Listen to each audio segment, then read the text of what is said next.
Ça y est, on s'est remis de notre road trip Pau, la Normandie. On a mis un peu de temps à s'en remettre quand même. Et cette fois-ci, nous avons quitté la Normandie pour de bon. Nous y avons passé 3 mois. Et vraiment, nous tenions à remercier Loïc et Vinciane de nous avoir accueillis sur leur terrain. Donc là, nous avons pris la direction du nord parce que on s'est dit, quitte à être dans le nord de la France, d'aller visiter un petit peu cette région qu'on ne connaît pas. En chemin, nous nous sommes arrêtés passer le week-end avec Jérémy et Isabelle des Van Leifer. Comme la région Nord-Pas-de-Calais est quand même une région chargée d'histoire, notamment avec son bassin minier, donc nous avions envie de découvrir ce patrimoine minier, et notamment les fameux terrils. Donc pour ceux qui ne le savent pas, ce sont des collines artificielles qui ont été construites avec les résidus des mines. Et là, on s'est posé à Levarde. Sur Levarde, il y a le plus grand musée minier de France. Donc voilà, on va vous faire quelques images du site minier, des maisons ouvrières typiques vraiment du nord de la France. Donc voilà, on espère que ça vous plaira.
Aujourd'hui, on a fait un petit arrêt à Arleux. Donc Arleux est situé à peu près à une dizaine de kilomètres au sud de Douai. Et là, en se promenant un peu dans le village, on est tombé sur une péniche. Elle est posée sur la terre. Donc c'est sympa en pleine ville d'avoir une péniche sur la terre.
Le marais.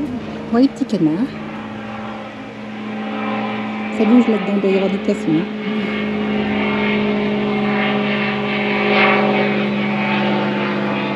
Faisons une balade dans le port à barque d'Arleux. Comme on voit, c'est un petit port où il y a des barques plates. Et après, elles rejoignent le marais. On va essayer de voir la bestiole qui couine là. Ah, elle est là-bas, tout derrière. Elle est par là-bas. On voit les feuilles qui bougent. Ouais, c'est une petite poule d'eau, je pense. Ah, elle a des petits canetons. Je ne sais pas si vous la voyez.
Donc on a quitté Arleux, on a pris la direction de la Belgique.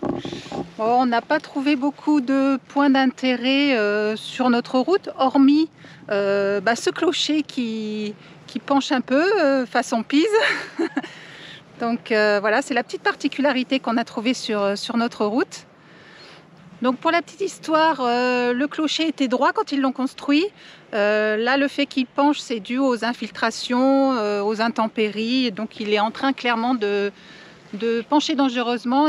Donc on a repris notre route, on est à peu près à une 50aine de kilomètres au nord de Liège. Et donc on ne pouvait pas passer dans le coin sans s'arrêter devant cette petite œuvre d'art. Donc en fait, c'est l'œuvre de deux architectes belges qui ont reproduit en fait la silhouette de l'église du village. Donc ils l'ont reproduit en acier. Ils ont mis à peu près 30 tonnes d'acier donc construit sur une dalle en béton. Sa particularité, c'est qu'elle est transparente suivant l'angle par lequel on la regarde.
Donc nous avons repris la route. Aujourd'hui, nous avons traversé 3 pays. Nous sommes partis de la Belgique, nous avons traversé les Pays-Bas et nous sommes arrivés donc en Allemagne. Nous sommes plus précisément au sud-est de Bonn, à quelques kilomètres.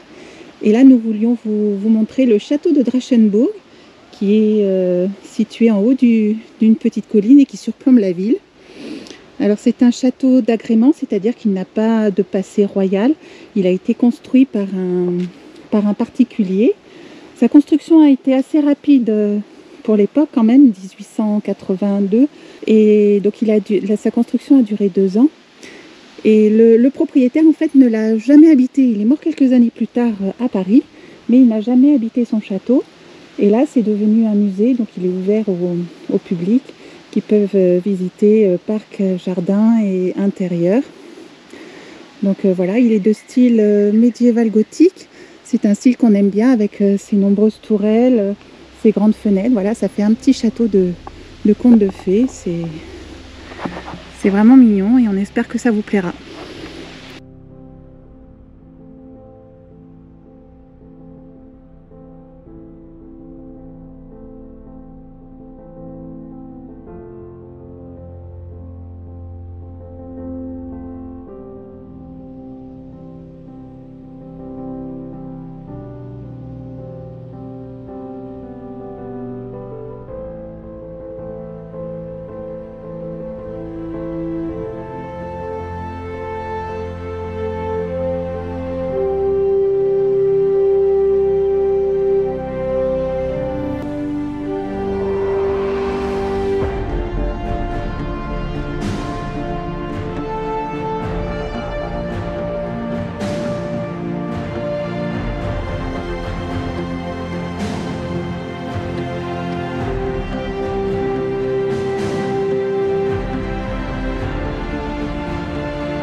Contrairement au château précédent, celui-ci est un château impérial qui date de l'an 1000 à peu près.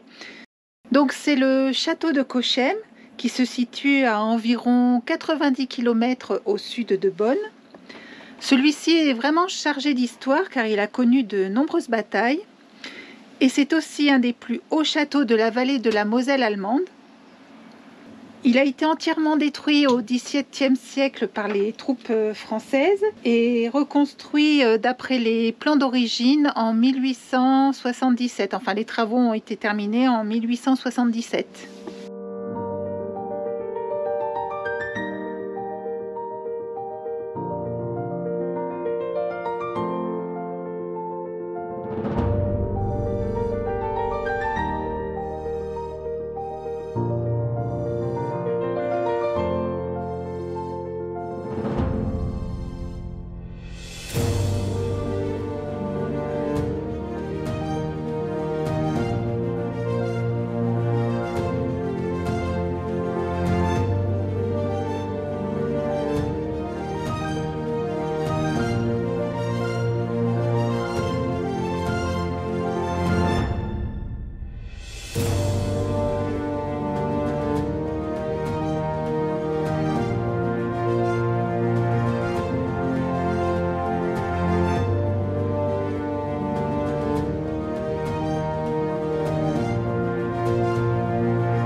On a repris la route ce matin, donc on continue notre périple au fil des châteaux. Et donc là on est à Heidelberg, donc c'est une ville au bord de l'eau. Il y en a pas mal des petites villes comme ça au bord de l'eau, c'est vraiment mignon. C'est vallonné. Ça change des villes industrielles, là on est vraiment dans le genre de paysage qu'on aime bien. Il y a des jolies maisons avec des tours, enfin, c'est vraiment une jolie architecture par ici. Qu'en penses-tu? Ouais, pareil.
Donc là, dans un tout autre registre, nous nous trouvons à Bamberg, en Bavière.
voilà, on revient d'une petite balade, hein. On voulait aller faire quelques courses à 4 km d'ici. On y est allé en trottinette. Mais alors ce qu'il faut savoir, c'est qu'en Allemagne, les trottinettes françaises ne sont pas les bienvenues du tout, parce qu'en fait, il faut que les trottinettes soient immatriculées. Donc voilà, la petite balade nous a coûté un petit peu cher, hein, 300 € par trottinette. Et il n'y a pas eu moyen de discuter, hein, que chez nous, c'était pas immatriculé, mais bon, voilà, il n'y a pas d'harmonisation encore au niveau de l'Europe au sujet des trottinettes. En Allemagne, c'est un délit, faites-y attention, ne sortez pas vos trottinettes françaises. La police veille, hein, et elle a vraiment l'œil. On n'a même pas eu le temps de faire 3 km qu'on s'est fait épingler. Et comme je vous dis, il n'y a pas eu moyen de discuter. Après, ils ont fait leur boulot, hein, ça a été très gentil, enfin très cordial, il n'y a pas eu de souci. Mais bon, voilà, il n'y a pas eu moyen de, de réduire le prix ou d'en payer qu'une sur deux. Donc c'est sur ces entrefaites que la vidéo se termine pour aujourd'hui. On espère qu'elle vous aura plu. Donc là on va continuer notre route direction la Tchéquie et peut-être même plus loin, on verra, mais ça vous en saurez plus dans la prochaine vidéo.